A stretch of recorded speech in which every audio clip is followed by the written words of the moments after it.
Hello angels, I trust you're having a beautiful day. Today I am so excited to be sitting down speaking with you because I'm going to be sharing all about my second ceremony with Iboga.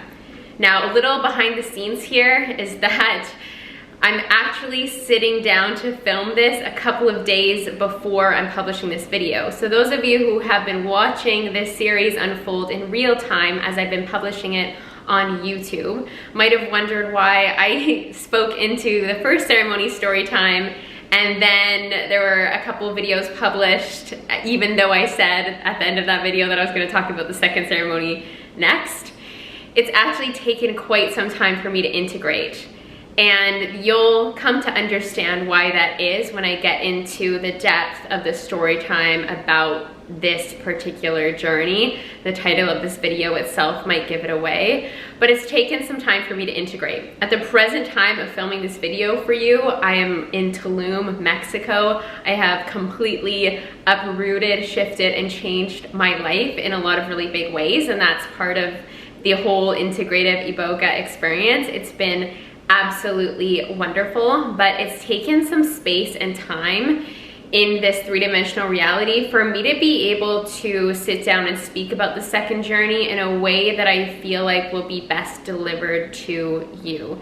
Because what I'm going to be speaking into is some really dark and scary pieces of my past and of my journey, and that has taken some time for me to integrate because in the second ceremony itself, I had to live through and move through my own personal hell. And as much as you saw initially after I came out of Iboga and there's this glow up and I'm still like just living more liberated and free and happier and more present than ever before, it was challenging for me to imagine how to vocalize the experience and frame it in a way not to scare any of you off from the experience of Iboga, because it has been incredibly liberating, incredibly life-changing. So I just wanted to preface this video by saying that of like, it has taken almost 4 months for me to be able to sit down and share now with you about this journey. And I'm still integrating this journey because it was so depthy for me. But I'm speaking to you from this place where I am still just feeling so deeply connected to my soul, so deeply connected to the earth, to the divine, to nature. It all served a purpose, even though it was the most challenging experience of my entire life. And I trust those of you who have been feeling the call to Iboga, who have been having your curiosity spiked in ways and lit up in ways when I'm speaking about this medicine, you'll know if you feel the call. And again, every person's journey is different with the medicine, so as I'm going to be speaking into my journey through my personal hell, it doesn't mean that you're going to have to go through that yourself. But my intention in sharing this with you is that you trust yourself. You trust the call of your heart. You trust if you're being called towards this medicine or any plant medicines in general. You trust where you feel led. And I'm sharing this as a transmission from the plant itself because it hasn't been time to share until today. I wasn't even fully intending on filming this video today, but it was coming through. I just felt Iboga coming through me, desiring to share today about this message. And so here we are now. I'm intending to deliver this eloquently to you in a way that reminds you that you are always stronger than you think you are, and it doesn't matter what has happened to you in your past. It doesn't matter what that has looked like. You are so incredibly capable of liberating yourself from that. Whatever those constructs, whatever that suffering might look like, you are so capable of liberating yourself. So let's get into the second ceremony. So as mentioned in the first ceremony story time, and the playlist will be linked down below if you guys haven't checked that out, I definitely recommend listening to my first ceremony story time to add some context and some framing to this ceremony. So the first ceremony was really light, even though it was deeply uncomfortable, even though I still had to feel it to heal it and move through some darkness, there was a lot of light. There was a lot of connection with nature. I welcomed back in my soul, and it was such a beautiful and liberating experience. And that same day where I had rested and come out of the medicine was the same day that I was to go back into ceremony that night. And by the time that ceremony rolled around and I had slept, I had integrated, my brain had its time to integrate the medicine and integrate the transformation in ways. I was like, yeah, ceremony, let's do this. Ceremony is my favorite place to be in the whole world. I'm so ready to enter into the medicine again. And what I want to say about that is that in the first ceremony, Iboga had established this trust with me. And I'll say the same about any other plant medicine that I've experienced, is that if you intend for and you ask for trust, if you ask for the medicine to show you trust, that will be established. I've had that same experience with ayahuasca and with mushrooms, where I've intentionally asked, show me how to trust, especially if there's been experiences where you might have been spooked or resistant. So Iboga had really established this trust in me. Like I said, I was reconnected with my soul. I was just feeling like, let's do this. I'm so ready. And I had this integrated next level warrior strength when it came to the second ceremony, because Iboga is an incredibly long journey, an incredibly thorough, potent journey. And coming out of that, knowing that I did that I had the initial first ceremony, I felt stronger than ever before to go into the next journey. So prior to going to Iboga Wellness, one of our pre-work assignments was to write out the experiences of our past, particularly moments in time that were of great significance or traumatic, let's say, life experiences, the age that happened, like who was a part of this, and what did you make it mean, or how did it affect your life in ways. And let me tell you, I had a 27-page document typed out in this chart form of what happened to me, what age I was at, and how this changed my life in ways. So some of those moments in time were significant and positive, but the vast majority was traumatic, whether it be abusive situations or scenarios with my mother, getting into a plane crash like I mentioned to you guys, being in an abusive relationship in my 20s and that ending in a court case. I had been through in my past, like my past has been very dramatic, let's say. It's kind of been like soap opera-esque, like how does that even happen?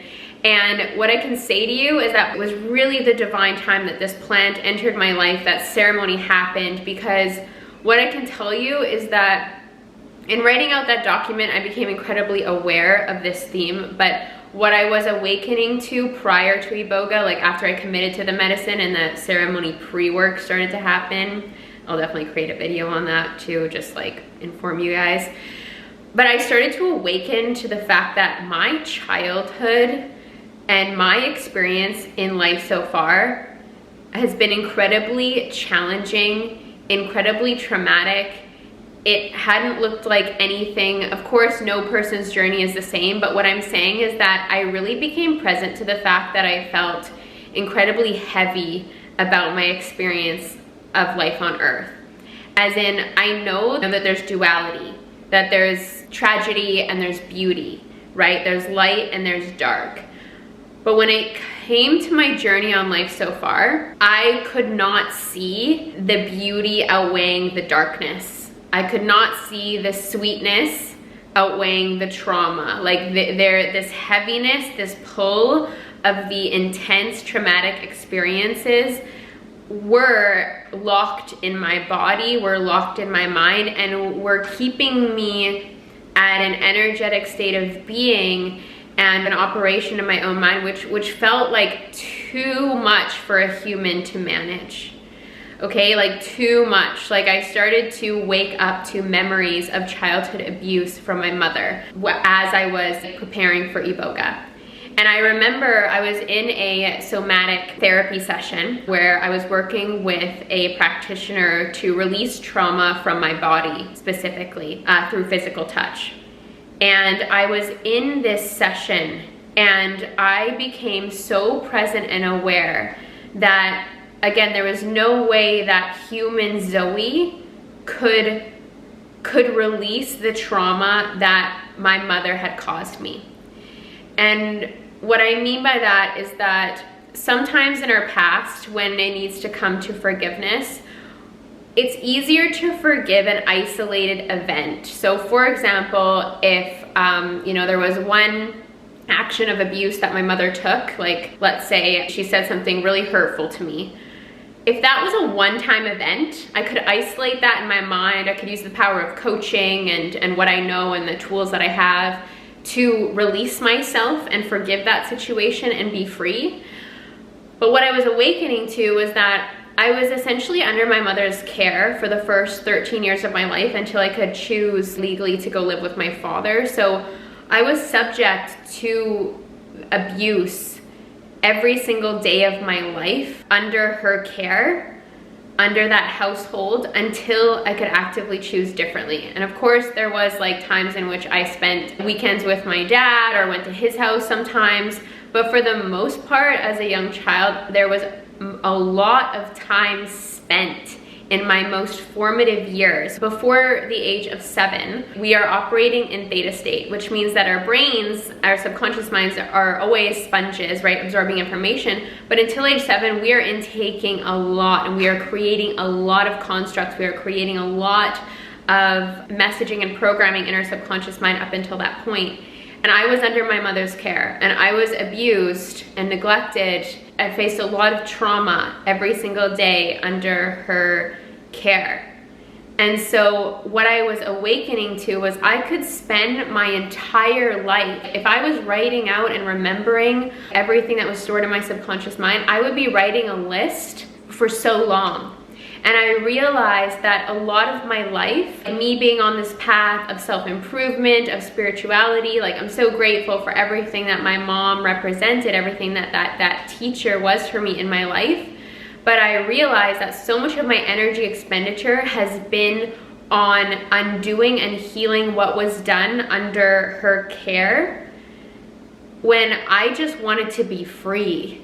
I just wanted to live life for Zoey, but I felt so weighed down by this heaviness of the past, and I realized that this is too much for one human being to do. And let me tell you, when I woke up to that, I was beside myself. Like after this somatic session, I did not know, and honestly, like I feel like it's bringing up like some emotions in me right now, because I felt like I realized that I was waking up to my life in a different way. I could see the path that I was on and how much energy, how much devotion I had to my healing journey. But I didn't just want to be here devoted to healing. I wanted to be here devoted to Zoey's journey. The heaviness, the intensity, the trauma of my past was pulling a lot of my precious energy, was pulling a lot of my focus, like I said, to undo what was done to me. And there was so much that I became aware that was locked in my body, locked in my subconscious mind, because the subconscious mind is the body. And I realized that I have to surrender this to God. I have to give my childhood to God, because I can't spend the rest of my life reconciling my past, because it's too much. Like, I know how to process, I know how to forgive, but every day of my life there were incidences. Every day of my life there was trauma, like I said, under this woman's care, who was my mother, the one who gave me life. And the abandonment and the rejection and the abuse, it just felt like this is beyond me. Like I have to give this to a higher power. And when I'm speaking into this and I say God, source, universe, or the divine, I tend to gravitate towards God, but I encourage you, like, just interchange it with whatever word resonates best with you. But I realized, like, I have to surrender this. Like, I cannot carry this in my body anymore. I cannot live my life like this way. I don't feel free because I've been living my life knowing that there's this heaviness locked inside of me that needs like a mass undoing, that needs a mass surrender. And so coming back to the pre-work of Iboga, when I had to write out all of these traumatic life experiences, again, I became ever present to the fact that this life has felt way more tragic than it has beautiful. And I could know logically life is so beautiful, and you know, I love travel, I love the people in my life, and I'm so grateful for all of the lessons I could find that place. But again, there was this heaviness.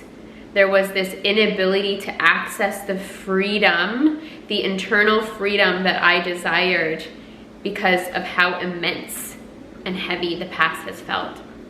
So coming to the next ceremony, I packed my 27 pages of trauma to the fire, and it was quite ominous because we're sitting around the fire. Before everyone got there, I was praying to Father Fire. I said, you know, I introduced my father, my mother, and myself to the fire. And I prayed to the fire, and I said, take this from me.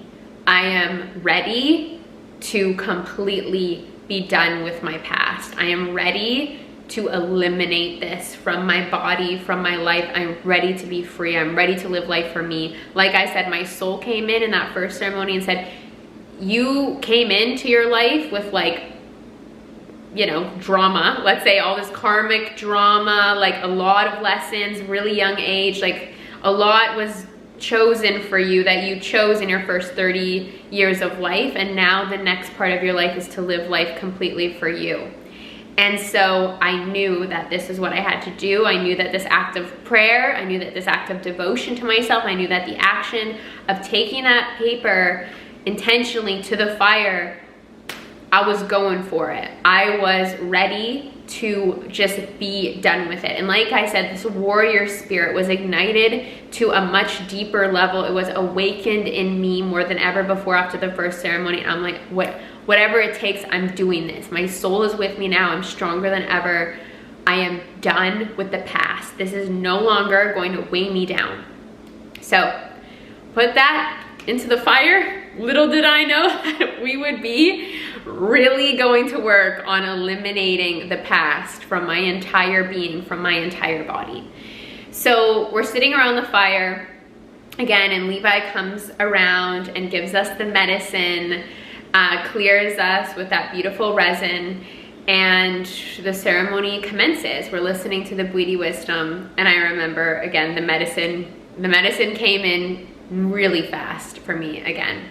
And so I put up my hand, I got help back to my mattress, and the medicine hit me even more heavy than it did the initial night. So as I explained, the way that the medicine sort of presented itself was this heaviness throughout my entire body. The heaviness that I was feeling in the second ceremony was like times 10 what I experienced the first. I literally felt like I was so heavy, like in my body, that I was sinking into the earth. Like that, like I was lead or something so incredibly heavy that was just, I don't even know. That's just how it felt. And there was not the same visuals. It was a different type of experience. Like it was like the medicine just took me. There was no training of the third eye. There was none of that. I was just all of a sudden surrendered and in to the medicine. And I trusted the medicine, right? And I knew in those first 12 hours where we were in the ceremony space together, this heaviness was so intense. I didn't purge. I did have to get up and use the washroom, I think once or twice, and I had to be escorted there, like very much almost carried because of how heavy it was. It was very challenging for me to make it there. I remember reaching for my water bottle to take a small sip of water, and it was like the hardest task that I could do, but I knew that I needed it. Like just even the smallest adjustments in my body felt incredibly challenging. And what I was feeling in that was mass discomfort. On the medicine, you are not getting comfortable. Iboga is not a comfortable experience whatsoever. There's no getting comfortable in Iboga. The entire time you are uncomfortable. I just want to say that again. Those of you who are going into the experience, like, no matter how, if you can adjust yourself, no matter how much you adjust yourself, it just ain't happening, and that's okay. Because again, ceremony is a template for life. The more comfortable we can be with being uncomfortable, the more comfortable we are in our waking life with any uncomfortable circumstances that might arise in the present moment, that might arise in the now for us. And the entire time when I was in the medicine, it just was heavy. I could just feel like heavy processing in my entire being, in my entire body. The theme of this was fear. I could really sense that I was releasing large amounts of fear and trauma, this heaviness from my past, this mass suffering, crippling self-doubt, anxiety, like all of like depression, all of this stuff was leaving my body. And I was very much aware that a lot of this was ancestral as well. Like, a lot of this was not mine. I could sense essences of this is from my mother's side, this is from my father's side, even essences of like, this is from the collective that's moving through me right now to be like healed and released. So it was really intense. And in the ceremony space, like I said, it was really heavy. There was a lot of fears, but it was really in the time when the ceremony ended in that space, I was carried up to my room, that I started to really move through my own personal hell. I started to move into the space where I was needing to confront every single one of my deepest fears. And I'm going to end this video right now as part 1 for you guys, because there definitely needed to be some context before I move into the next part, because it is dark, it is scary, and it is what I had to integrate and what I've had to integrate through this experience. So stay tuned for the next video. I promise you this time it will be the next video that gets published, and everything will be linked down below, and I'll see you soon.